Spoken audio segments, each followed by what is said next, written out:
Educational system से हमारा आज का हम लेक्चर सीरीज में 9th केमिस्ट्री 9th और हमारा आज का लेक्चर है जो वो कुरैन से रिलेटेड है और हमारा आज का और हम चैप्टर नंबर 7 को डिस्कस कर रहे हैं। यहाँ पे हमारे पास जो कुरैन है ये हमारे पास आ जाता है किस जो मेटल वगैरह हैं उनके अंदर कुरैन होती है। जैसे कि हमारे पास आयरन है तो उसके अंदर भी कुरैन हो जाती है। इसके अलावा हमारे पास आयरन के अलावा भी बहुत सारी मेटल्स ऐसी हैं जिनके अंदर कुरैन होता है। इनके अंदर हमारे पास आ जाता है कॉपर आ जाता है, सिल्वर वगैरह के अंदर भी कुरैन हो जाता है। तो कुरैन हमारे पास बेसिकली होता क्या है, process of chemical decay of metal. जो हमारे पास इसकी डेफिनेशन आती है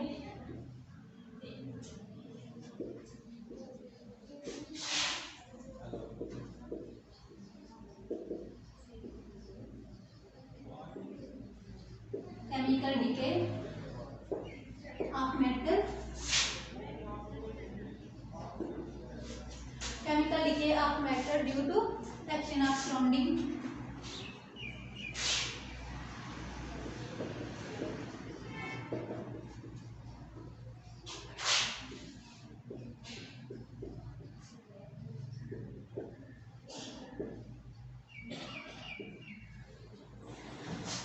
process in which chemical decay of metal occur due to the action of surrounding medium। के जो हमारे पास सराउंडिंग मीडियम है वो करवाता है मेटल की डिके करवाता है। जैसे हमारे पास आ जाता है हमारे पास जो भी आयरन की प्रोडक्ट्स होती हैं अगर वो इन्वायरमेंट के अंदर सराउंडिंग इन्वायरमेंट में पड़ी हुई तो कुछ टाइम के बाद उनके ऊपर कुरैन हो जाता है, उनके ऊपर जंग लग जाता है। तो इसकी वजह क्या है, क्योंकि हमारे पास जो इन्वायरमेंट है इन्वायरमेंट के अंदर मौजूद वाटर ऑक्सीजन वगैरह या फिर जो कोई सॉल्ट वगैरह है ये सारे क्या करते हैं, ये इसके कुरैन को इन्हांस करते हैं। तो यहाँ पे हमारे पास आ जाता है कि हमारे पास कौन कौन सी मेटल्स हैं जो कुरैन, जैसे कि हमारे पास सबसे पहले आयरन आ जाता है, हमारे पास सिल्वर है जो इसकी कुरैन हो जाती है। इसके अलावा गोल्ड की तो कुरैन नहीं होती, कॉपर की। इसके अलावा और भी बहुत सारे मेटल्स हैं जिनके अंदर कुरैन होता है। तो यहाँ पे हमारे पास सबसे पहले आ जाता है आयरन। आयरन के अंदर कुरैन का प्रोसेस, रस्टिंग ऑफ आयरन।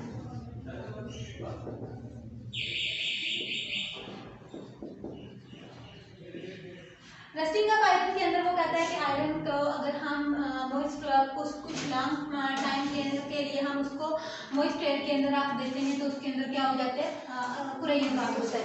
तो फिर वो कहता है कि ये जो हमारे पास है इसके अंदर होता है कि हमारे पास जो आयरन है वो कन्वर्ट हो जाता है उसके ऊपर आयरन पे क्योंकि ऑक्सीजन का एक्शन हो रहा होता है तो उसकी क्योंकि उस आयरन की ऑक्सीडेशन हो रही होती है, उस ऑक्सीडेशन की वजह से वो दोबारा वो आयरन किस में कन्वर्ट हो जाता है, हाइड्रेटेड फेरिक ऑक्साइड में। तो हमारे पास उसका आ जाता है आयरन किसमें, Fe2। आयरन हमारे पास जो भी होगा उसके अंदर जब हम उसको एक्सपोज करेंगे टू मॉइस्ट एयर तो हमारे पास उसकी ऑक्सीडेशन होगी और हमारे पास ये आ जाएगा फेरिक ऑक्साइड। तो इसके अलावा वो कहता है कि हमारे पास जो आयरन हैं ये एक तो हाइड्रेट्स में कन्वर्ट हो गया, उसके हाइड्रेट्स में आयरन, इसके अलावा आयरन है जो ये उसके हाइड्रेट्स के अलावा रिस्पेक्टिव कार्बोनेट्स वगैरह में भी कन्वर्ट हो सकता है, सल्फेट वगैरह में भी कन्वर्ट हो सकता है। तो इसके अंदर वो कहता है कि ये जो हमारे पास आयरन है उसके अंदर जितनी भी इम्प्योरिटीज मौजूद होती हैं, इम्प्योरिटीज हमने किसी और वगैरह से आयरन ऑब्टेन की है, अगर उसके अंदर इम्प्योरिटीज ज़्यादा मौजूद हैं, इम्प्योरिटीज होंगी तो इम्प्योरिटीज जो भी जितनी भी होती हैं ये सारी क्या करती हैं, ये कुरैन के प्रोसेस को इन्हांस कर देती हैं, कुरैन के प्रोसेस को इम्प्योरिटीज इन्हांस करती हैं।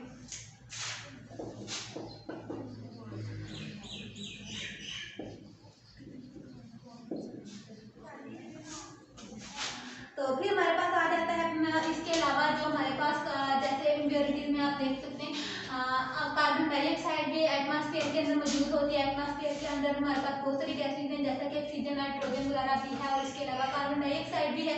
कार्बन डाइऑक्साइड भी जो है वो भी रिस्पेक्टिव कार्बोनेट वगैरह में कन्वर्ट हो जाती है, कार्बोनिक एसिड वगैरह में।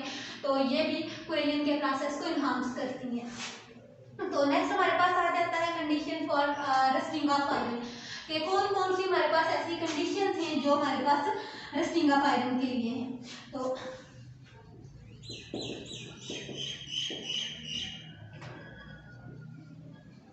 कंडीशन फॉर रस्टिंग ऑफ,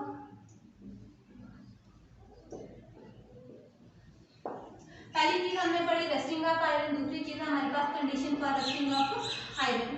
तो रस्टिंग ऑफ आयरन के लिए हमारे पास आयरन को कोई भी लोहा है या है इसको कैसे रंग लगेगा, तो इसके लिए हमें देखना है कि हमारे पास जो रस्टिंग है इसके अंदर हमारे पास कौन कौन सी जो चीज़ें हैं वो रस्टिंग करवाती हैं। जैसे हमारे पास एग्जाम्पल यहाँ पे हम एक्सपेरिमेंट देखते हैं। हमारे पास 4 डिफरेंट टेस्ट ट्यूब्स हैं, उनके अंदर हमने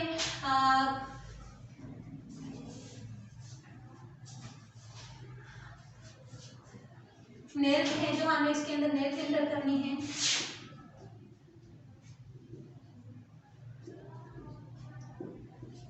लेकिन हमें इनके अंदर जो मीडियम होगा, सराउंडिंग मीडियम, वो डिफरेंट सबके अंदर रखेंगे। यहाँ पे हमने नेल फिल्टर किए, लेकिन हम यहाँ पे कोई भी आयरन की कोई भी चीज इंटर कर सकते हैं। तो यहाँ पे देखिए हमारे पास अगर हम इसके अंदर फर्स्ट है जो हमारे पास आ जाती है, फर्स्ट के अंदर हमने देखना है, हमने इसके अंदर वाटर, इसके अंदर हमने वाटर प्लस एयर है।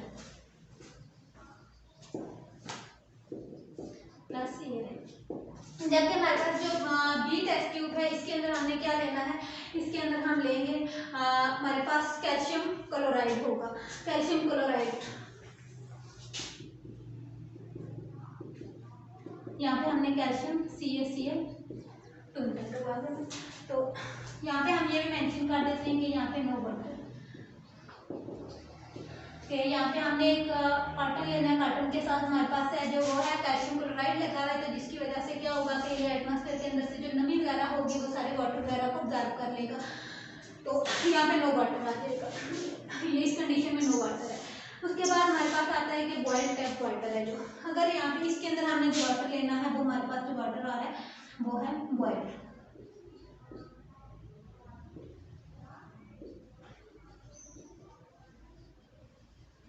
तो जो नेक्स्ट हमारे पास फोर्थ वाली टेस्ट ट्यूब है, इसके अंदर हमने क्या किया है, इन नेल्स को हमने डिप किया है किसके अंदर, आयल के अंदर। तो यहाँ पे अगर हम देखें तो हमारे पास जो कुरेयन हो रहा है वो कुरेयन बी से डी तक हमारे पास इनके अंदर कोई कुरेयन नहीं हो रहा, लेकिन अगर हम ए वाली के अंदर देखें तो ये इनके अंदर कुरेयन हो रहा है। फिगर भी देख लें तो इसके अंदर भी देखें तो आपके पास आ जाता है कि जो आपके पास ए टेस्ट ट्यूब है इसके अंदर कुरेयन हो रहा है। इट्स मीन के कुरेयन के लिए 2 चीज़ें रिक्वायर है, वाटर प्लस एयर। वाटर और एयर होंगी तो कुरेयन होगा, इसके अलावा अगर वाटर नहीं है तो फिर भी कुरेयन नहीं होगा, क्योंकि कैल्शियम क्लोराइड है जो ये वाटर को ऑब्जॉर्ब कर लेगा। और लास्ट वन में देखें बॉइल्ड वाटर का, इसको आपने वेरीफाई भी कर लिया तो इस वजह से डिस्पर्स, तो इसके अंदर भी कुरेयन नहीं हो रहा और आयल के अंदर भी कुरेयन नहीं हो रहा। तो इसके अलावा हमारे पास जो कहता है कि ये हमारे आपने टेस्ट ट्यूब लेनी है, 4 टेस्ट ट्यूब, और इनके अंदर डिफरेंट कंटेंट्स आपने यूज़ करने। तो जब आप कंडीशंस पढ़ते हैं तो 2 कंडीशन हैं। यहाँ से हमने इस एक्सपेरिमेंट में देखा कि हमारे पास 2 कंडीशन हैं जो वो रिक्वायर है रस्टिंग ऑफ आयरन के लिए। तो वो हमारे पास क्या आ जाती हैं, एक हमारे पास है वाटर, दूसरी कंडीशन हमारे पास आ जाती है एयर।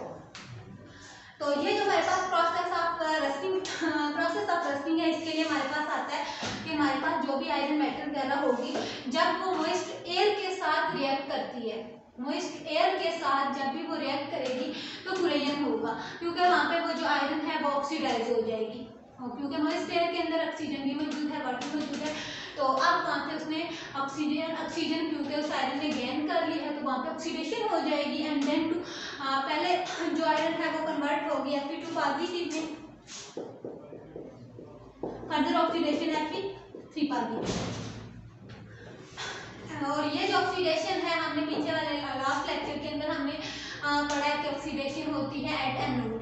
एनोड के ऊपर ऑक्सीडेशन होगी, ऑक्सीडेशन होकर हमारे पास आ जाएगी एनोड के ऊपर ऑक्सीडेशन, क्योंकि वहाँ पे लॉस ऑफ इलेक्ट्रॉन होता है, लॉस ऑफ इलेक्ट्रॉन।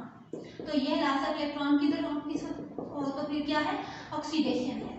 ऑक्सीडेशन फिर किधर होगी, हमारे ऑक्सीडेशन एनोड के ऊपर होगी। फिर वो कहता है कि हमारे पास जो है जो रिडक्शन है वो होती है कैथोड के ऊपर। तो यहाँ पे हमारे पास आ जाता है कि जो Fe3 पॉजिटिव आयंस हैं ये एनोड रीजन से मूव करेंगे, क्योंकि यहाँ पे ऑक्सीडेशन हुई है। ऑक्सीडेशन से जब इसने अपने 3 इलेक्ट्रॉन लिए, हमारे पास इक्वेशन बन जाती है। जब इसने अपने 2 इलेक्ट्रॉन लूज किए तो हमारे पास ये आ गए। इसी तरह हमारे पास आयरन जब 3 इलेक्ट्रॉन लूज कर रहा है तो हमारे पास आ रहा है 3 इलेक्ट्रॉन। तो यहाँ पे देखिए हमारे पास ये दोनों प्रोसेस हैं जो ऑक्सीडेशन है। ऑक्सीडेशन किधर होगी? एनोड के ऊपर। तो अब देखिए हमारे पास कैथोड के ऊपर, क्योंकि एनोड के ऊपर तो लॉस ऑफ इलेक्ट्रॉन हुआ है, और क्योंकि यहाँ पे ये वाले ये जो आयरन है ये डिपॉजिट होगी, क्योंकि अब यहाँ से जो आयंस हैं, जो इलेक्ट्रॉन्स हैं, ये वाले जो इलेक्ट्रॉन्स हैं ये मूव करेंगे किसकी तरफ? कैथोड की तरफ। तो ये आयंस का जो मूवमेंट है, ये इलेक्ट्रॉन्स की जो मूवमेंट है ये किसकी वजह से हो रही है? Salt bridge. लास्ट लेक्चर में आपको बताया गया है कि सॉल्ट ब्रिज क्या होता है, उसके फंक्शंस क्या हैं। इसके बाद वो कहता है कि ये जो हमारे पास ये सारा गैल्वेनिक सेल के अंदर होगा, ये सारा प्रोसेस गैल्वेनिक सेल के अंदर, और यहाँ पे हमारे पास मॉइस्चर और कार्बन डाइऑक्साइड जो सरफेस मेटल की सरफेस के ऊपर मौजूद होंगी। मेटल की सरफेस के ऊपर जो कार्बन डाइऑक्साइड और वाटर मौजूद होगा, उसके लिए ऑक्सीडेशन होगी। तो यहाँ पे जो कार्बन डाइऑक्साइड मौजूद होगी मेटल के अंदर, मेटल की सरफेस के अंदर जो कार्बन डाइऑक्साइड मौजूद होगी वो कन्वर्ट हो जाएगी किसके अंदर? कार्बोनिक एसिड के अंदर। तो वो हमारे पास आ जाएगी, क्योंकि एनवायरनमेंट के अंदर कार्बन डाइऑक्साइड मौजूद है। कार्बन डाइऑक्साइड क्योंकि जब मॉइस्चर के साथ रिएक्ट करेंगे तो हमारे पास आ जाएगा कार्बोनिक एसिड। तो ये भी रेस्टिंग खास कर रहा है। तो जो हमारे पास आ जाते हैं, क्योंकि हमने इस सारे को हमारे पास जब हमने इनको डिप किया है तो ये हमारे पास सोल्यूशन जो हमने बनाया है, ये हमारा सोल्यूशन बनेगा वाटर के अंदर। तो वाटर की डिसोसिएशन होती है हाइड्रोजन और हाइड्रोक्सिल आयन में। हाइड्रोजन और हाइड्रोक्सिल आयन में ये जो हाइड्रोक्सिल आयन होंगे, वाटर की डिसोसिएशन होगी हाइड्रोजन प्लस हाइड्रोक्सिल आयन के अंदर। तो यहाँ पे जो ये वाले जो हाइड्रोक्सिल आयन होंगे, ये हाइड्रोक्सिल आयन आयरन के साथ मिलेंगे तो हमारे पास आ जाएगा, हमारे पास बना लेंगे Fe, इस फॉर्म में आ जाएंगे। तो ये हमारे पास इक्वेशन बन जाती है। हमारे पास आयरन है, जो आयरन ने जब अपने 2 इलेक्ट्रॉन लूज किए हैं तो हमारे पास आ जाएगी, आयरन अगर अपने 2 इलेक्ट्रॉन लूज कर रहा है तो हमारे पास Fe2 पॉजिटिव के फॉर्म में आ जाता है। जब आयरन अपने 3 इलेक्ट्रॉन लूज कर रहा है तो ये हमारे पास Fe3 पॉजिटिव के फॉर्म में आ जाएगा। इसके बाद वो कहता है कि हमारे पास जो ऑक्सीजन एटमॉस्फेयर के अंदर ऑक्सीजन मौजूद है, वाटर मौजूद है, इसके अलावा जो इलेक्ट्रॉन्स हैं वो सारे मिलकर क्या बना रहे हैं? Hydroxyl ion. तो इसके अलावा वो कहता है कि ये जो क्योंकि वाटर की डिकम्पोजिशन होती है तो वो हमारे पास आता है hydrogen ion plus hydroxyl ion. तो ये हमारे पास जो हाइड्रोक्सिल आयन है वाटर की डिसोसिएशन की वजह से, इसके अलावा वाटर की डिसोसिएशन से हमारे पास जो हाइड्रोक्सिल आयन बनेंगे, वो कहता है कि ये हाइड्रोक्सिल आयन हैं, जो ये हाइड्रोक्सिल आयन जब इसके साथ रिएक्ट करते हैं इन आयंस के साथ,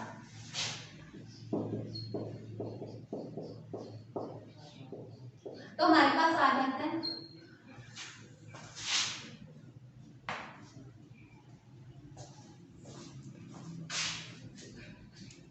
हमारे पास ये भी बन जाती है। जब हमारे पास हाइड्रोक्सिल आयन Fe3 पॉजिटिव के साथ रिएक्ट करते हैं तो ये हमारे पास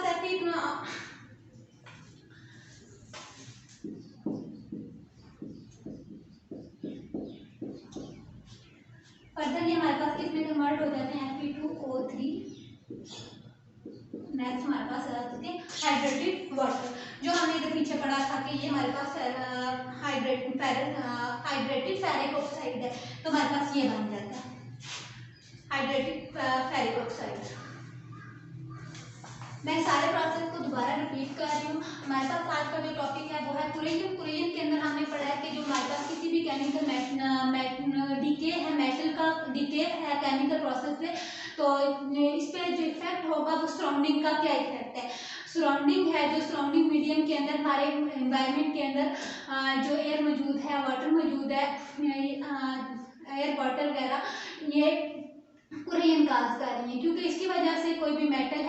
उसका केमिकल डीके है।